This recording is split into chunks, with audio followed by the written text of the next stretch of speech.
రేణుకా చౌదరి గారు ఇప్పుడు ప్రస్తుతం రాజ్యసభ ఎంపీ కాంగ్రెస్ నుండి. వీరిది ఖమ్మం, యాక్చువల్గా తెలంగాణ ఖమ్మం. సో ఇవేంటంటే ఈమె మొదట కార్పొరేటర్గా గెలిచి రాజకీయాల్లోకి వచ్చింది. అంటే ఇప్పుడున్న వాళ్ళకి తెలియకపోవచ్చు అని చెప్పి నేను చెప్తున్నాను. ఒక కార్పొరేటర్గా స్టార్ట్ చేసింది. స్టార్ట్ చేసి అంచెలంచెలుగా ఎదిగింది. ఎలా ఎదిగింది అనేది ఆ డీటెయిల్స్లోకి వెళ్ళను నేను. ఎదిగింది. ఎన్టీ రామారావు గారి పంచన చేరింది. అన్నగారు అనుకుంటా. అయిపోయింది, అంతా బాగుంది. పార్టీలో కూడా క్రియాశీలకంగా పనిచేస్తూ ఉంది. మంచి ఫైర్ బ్రాండ్ అనే గుర్తింపుతో ముందుకెళ్తా ఉంది.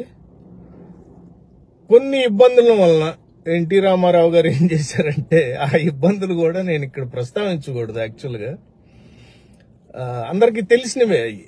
అంటే ఇది ఓపెన్ సీక్రెట్ అంటాం చూసారా, అలాంటి ఓపెన్ సీక్రెట్ అన్నమాట ఇది. సో ఈమెను ఏం చేశారంటే తీసుకెళ్లి రాజ్యసభలో పడేశారు. నువ్వు ఇక్కడ కష్టంలేమ్మా, మాకు ఇబ్బంది అయిపోయేటట్టుంది, నువ్వు వెళ్ళి రాజ్యసభకి వెళ్ళిపోయని చెప్పి రాజ్యసభలో పంపారు. అక్కడ కూడా మన ఇప్పుడు వచ్చిన పెంపకం ఏంటంటే ఆ పార్టీ పెంపకం అనండి, ఆమె పెరిగి వచ్చింది. ఇప్పుడు మంచి భాష, ఇంగ్లీషు, హిందీ అన్ని మాట్లాడితే మంచోళ్ళు శుద్ధపూసలని ఏమి ఉండదు కదండి. అలా ఏమి ఉండదు.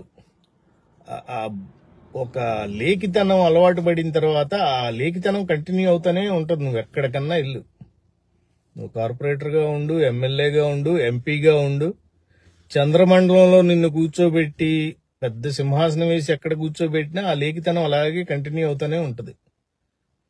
అర్థమైందా? సో కొన్నాళ్ళ ఎన్టీఆర్ చనిపోయే 2 ఏళ్లకు ముందు ఈమెను పార్టీ నుంచి సస్పెండ్ చేశారు. ఎందుకు చేశారు ఏంటి, పాత యూట్యూబ్ వీడియోలో ఎన్ని ఉంటాయి అవి చూసుకోండి ఒకసారి. ఇక్కడ నాకు అంత టైం వేస్ట్ చేయదలుచుకోలేదు నేను. సస్పెండ్ అయింది. సస్పెండ్ అయితే ధర్మపీఠం ఏదో ఒక ప్రోగ్రామ్ ఒకటి వచ్చేది పాతది. ఈ పాత జర్నలిస్టులంతా కొద్దిగా కొద్దిగా జర్నలిజం చేసి ఉన్న కోర్సులు చేసి బయటకు వచ్చిన వాళ్ళు అప్పుడు ఏం చేసేవాళ్ళు అంటే ఒక మొత్తం కూర్చుని ఇంటర్వ్యూలు చేసేవాళ్ళు. ఇప్పుడు ఎన్టీ రామారావుని కూడా చేస్తే అక్కడే చెప్పింది చంద్రబాబు గారి గురించి. సో అలాంటి ప్రోగ్రాంకి ఒకటి పిలిస్తే అసలు అడగటమే. ఒక జర్నలిస్ట్ ఏమడిగాడంటే, మేడం మీరు విస్కీ తాగుతారంట కదా, సోడా కూడా కలుపుకోకుండా, మరి మీరు ఈ ఎన్టీ రామారావు గారు ప్రవేశపెడుతున్న మద్యపాన నిషేధానికి ఎలా పాల్గొంటారు, మీరు సపోర్ట్ ఎలా చేస్తారని అడిగితే, నేనెందుకు చేస్తాను, నేను ఎప్పుడు దానికి ఫేవర్ కాదు, సో నేను అది పునరాలోచన చెయ్యండి అనే గవర్నమెంట్ కూడా చెప్తాను. అర్థమైందా? నేను దానికి ఎప్పుడు విరోధం, నేను మందును బ్యాన్ చేయటం అనేది. ఎందుకంటే తనకు అలవాటు ఉంది, పచ్చి తాగుబోతు. Okay, that's one thing. So దాని వలన ఏమైంది, అయిపోయింది, వచ్చింది మెల్లిగా మళ్ళా కాంగ్రెస్ లో చేరిందండి. అర్థమైందా? ఇప్పుడు తర్వాత మళ్ళా ఇంకొక ట్విస్ట్ ఏంటంటే వెళ్ళిపోయి కాంగ్రెస్ లో మొత్తానికి చేరింది. మంచిది, సంతోషం, చేరారు, అంతా బాగానే ఉంది. అక్కడ ఏం జరిపారు, ఏం జరపలేదు, ఏమైంది ఏమనేది ఆ డీటెయిల్స్ లో కూడా వెళ్ళను నేను. ఓకే, అక్కడ కూడా మంచి తన పట్టు, ఎందుకంటే తనతో పాటు ఆ లేఖితనం అనేది కూడా వెళ్తానే ఉంటది, ట్రావెల్ అవుతానే ఉంది. పార్టీ మారిన అక్కడికి వెళ్ళింది. అక్కడ ఏ చేశారు, అనుభవించారు పదవులు అవి ఇవి. ఇప్పుడు కూడా కాంగ్రెస్ వాళ్ళు రాజ్యసభకి పంపి ఆమెను కూర్చోబెట్టారు, బాగానే ఉంది. ఒక వీడియో, ఒక రెస్టారెంట్కి వెళ్ళారు వీళ్ళు ఫ్యామిలీని తీసుకుని, వీళ్ళ మనవరాలను, ఒక ఆయాలాగా ఒక పిల్ల, చిన్న పిల్ల. ఆ పిల్ల కూడా ఆ పిల్లని చేతులు కట్టుకుని అలాగే నుంచునుంది వెనకాల. వీళ్ళేమో డిన్నర్ చేస్తా ఉన్నారు, పిల్ల నుంచునుంది. నుంచుని ఉంటే ఎవరో అక్కడ రెస్టారెంట్ లో ఉన్న అతను ఒక అతను ఏం చేశాడంటే ఆ ఫోటో తీసి, ఏంటమ్మా ఈ డబుల్ స్టాండర్డ్స్, నువ్వేమో తెల్లారి లెగిస్తే అసలు ప్రజల కోసమే పుట్టానన్నట్టు మాట్లాడతావు, పార్లమెంట్ లో చూస్తేనేమో నువ్వు పెద్ద గొంతేసుకుని గోల గోల చేసేస్తావు ప్రతిదానికి, కనీసం పక్కన సరే నువ్వు తిండి తర్వాతన్నా పెట్టించు, పక్కన కూర్చోబెట్టే నీకు ఇది కూడా లేకపోతే ఎలాగని చెప్పి వాడు ట్విట్టర్ పెట్టాడు ఒకడెవడో ఆ రెస్టారెంట్ లో. అది దేశం అంతా తెలిసింది. దానికి ఏం సమాధానాలు ఏమి ఉండదు. ఇంకొక ఇన్సిడెంట్, ఒక ఎస్ఐని కాలర్ పట్టుకుంది. చూడండి ఈవిడ చేసిన పనులు ఇవన్నీ. ఒక ఎస్ఐని కాలర్ పట్టుకుంది. కాలర్ పట్టుకుంటే నేను పడిపోబోతుంటే బ్యాలెన్స్ తెప్పి ఆయన చొక్కా పట్టుకున్నాను అంట. తర్వాత సారీ చెప్పింది.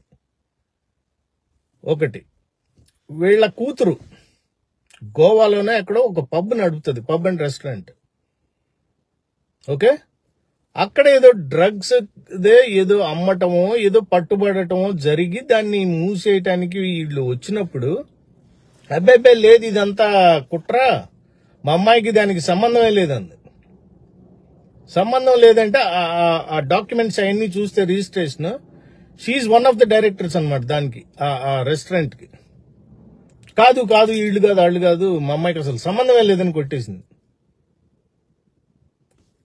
ఇవన్నీ ఒక ఎత్తు అయితే, ఇది ఈవిడ చరిత్ర. ఈమె జగన్మోహన్ రెడ్డి గారిని నోటికి వచ్చినట్టు దూషిస్తానే ఉంది మొదటి నుంచి. ఈమెకు జరిగిన నష్టం ఏంటో నాకు అర్థం కాదు. ఈమెకి ఏమన్నా పర్సనల్ గా నష్టం చేశారా అంటే, ఈవిడ అక్కడో తెలంగాణ ఖమ్మంలో ఉండే మనిషి. ఓకే, ఇక్కడ నీకు ఆంధ్ర రాజకీయాలతో పని ఏంటమ్మా? కొన్ని కాంగ్రెస్ కోసం నువ్వేమన్నా వచ్చి పాటుపడి ప్రచారం ఏమన్నా చేసావా ఇక్కడ అంటే అది లేదు. ఊరికే కూర్చుని చెత్త స్టేట్మెంట్లు ఇయటానికి, మనిషిని పట్టుకుని ఎంత మాట పడితే అంత మాట అంటానికి, వెధవ వాడు వీడు. ఒక మాజీ ముఖ్యమంత్రి, ఒక ముఖ్యమంత్రిగా ఉన్న ఆయన కొడుకు, ఆయన కింద నువ్వు పని చేస్తున్నావు, వైఎస్ఆర్ గారి కింద నువ్వు పని చేస్తున్నావు. ఇంకొకటి మిత్రులారా, నేను ఇక్కడ చెప్పదలుచుకోలేదు కానీ ఈ సందర్భం వచ్చింది కాబట్టి చెప్తున్నా, వైఎస్ఆర్ గారి మీద కూడా నోటి దురుసుతో పడిపోయేదేమో తెలుసా మీకు?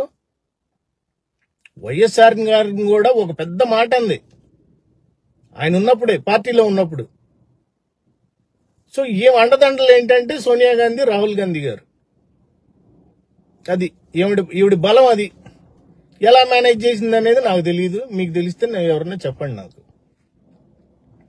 సో ఈవిడేమంటది, వాడిట్లా వెధవా, కడుపు మంట. ఏం కడుపు మంటమ్మా? ఏం చేశాడు? ఎంతో మంది కమ్మ కులస్తులు వైఎస్ఆర్సీపీలో కూడా ఉన్నారు. ఎవరిని ఏం చేశారు? ఎవరిని అన్యాయం చేశారు? అంత భూమి లాక్కుని, ఇంతకు ముందు టైంలో అంత భూమి అంతా లాక్కుని కౌలు కూడా ఇవ్వకుండా ఇబ్బంది పెడితే వాళ్ళు చంద్రబాబు గారిని అడగాల్సింది పోయి ఈయనేం చేశాడు? జగన్మోహన్ రెడ్డి గారు 3 క్యాపిటల్స్ పెడతామన్నందుక అసలు అమరావతిని తీసేసి మేము పెడతామన్నారా? అమరావతి కూడా ఒక క్యాపిటల్ కదా దాంట్లో. ఇప్పుడు మీకు వచ్చిన కడుపు అంటే, లేకపోతే మీరు కూడా డబ్బులు, మీరు చౌక్కి ఈ ఎస్సీ భూములు ఉన్నాయి కదా, అవి కూడా మీరు కూడా కొనుక్కున్నారేంటి కొన్ని 100 ఎకరాలు. ఇదంతా చూస్తుంటే అలాగే ఉంది. మీరు కూడా అక్కడ అమరావతి ప్రాంతంలో ఖచ్చితంగా కొనుక్కుని ఉన్నట్టున్నారు. ఆ రేట్లు పడిపోయి ఇబ్బంది అవుద్దని మీ కడుపు మంటలాగా ఉంది. ఎంత నోటికి ఎంత వస్తే అంత మీ చరిత్ర అందరికీ తెలుసు. మీరు ఎలా ఎదిగారు, తెలుగుదేశంలో ఉన్నప్పుడు ఎలా ఎదిగారు, కాంగ్రెస్ లో ఉన్నప్పుడు ఎలా ఎదిగారు అనేది అందరికీ తెలుసు. ఇక్కడ ఆ విషయాలు ఎంతో మంది నలిగిపోయారు మీ చేతుల్లో, మీ కాళ్ల కింద. ఎంతో మంది అమాయక ఆడపిల్లలు నలిగిపోయి ఉన్నారు. మీరు ఊరికే ఇక్కడికి వచ్చి శుద్ధపూస కబుర్లు చెప్తే అవ్వదు. మీరు చేసిన అరాచకాలు 1, 2 కాదు, అసలు ఇక్కడ ప్రస్తావించలేని అరాచకాలు మీరు చేసింది. మీ ఎదుగుదల ఉన్న వెనకాల కారణాలు అన్ని అందరికీ తెలుసు. మీరు జగన్మోహన్ రెడ్డి గారిని మాట అనే అంత స్థాయి నీది కాదు, ఇదైతే ఖచ్చితం. వైఎస్ జగన్మోహన్ రెడ్డి గారిని అనే స్థాయి నీది కాదు.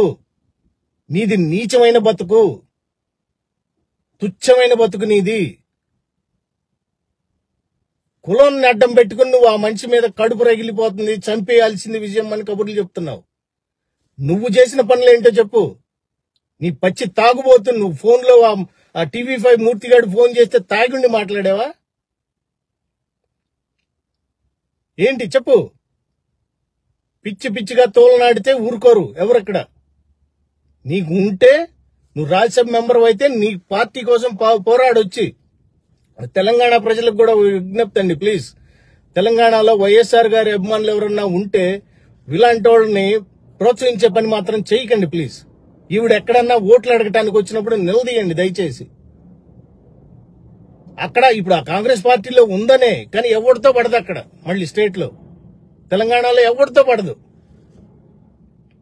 మీరు మాత్రం ఖచ్చితంగా నిలదీయండి. తెలంగాణలో ఈవిడ ఎక్కడన్నా బయట కనపడితే ఏంటమ్మా నోటికొచ్చినట్టు ఎందుకు పోగుతున్నావు? నీకు జరిగిన నష్టం ఏంటి? జగన్మోహన్ రెడ్డి గారు నీకు చేసిన నష్టం ఏంటి? అడగండి ప్లీజ్. మీరు అడగకుండా ఇప్పుడు కాంగ్రెస్ ఉంది ఎవరన్నా ఏమన్నా అనుకుంటే అవ్వదండి.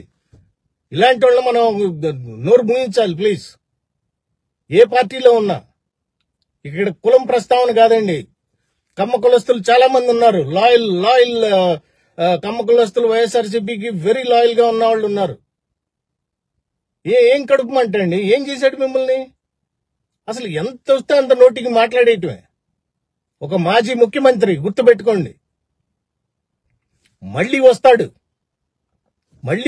మీలాంటి వాళ్ళకి ఇక నోరు ఇక మెదపటానికి లేకుండా ఉంటది. మీరేదో అనుకుంటున్నారు రాజ్యసభ మెంబర్ అయితే ఎవడకు గొప్ప? నువ్వు మా రాష్ట్రం కూడా కాదు. తెలంగాణ అయితే తెలంగాణలో చక్కబెట్టుకో నీ పనులు. నీ మా రాష్ట్రంతో పనేంటి నీకు? పిచ్చి పిచ్చి వాగుడు కట్టిపెట్టి ఇకనన్నా. ఊరికి నోటికి ఎంత వస్తే అంత మాట్లాడితే మాకు తెలుసు. నీ చరిత్ర మొత్తం తీసి బయటేస్తాం. గిల్లగిల్లాడిపోతావు. 71 ఏళ్ళు నీకు.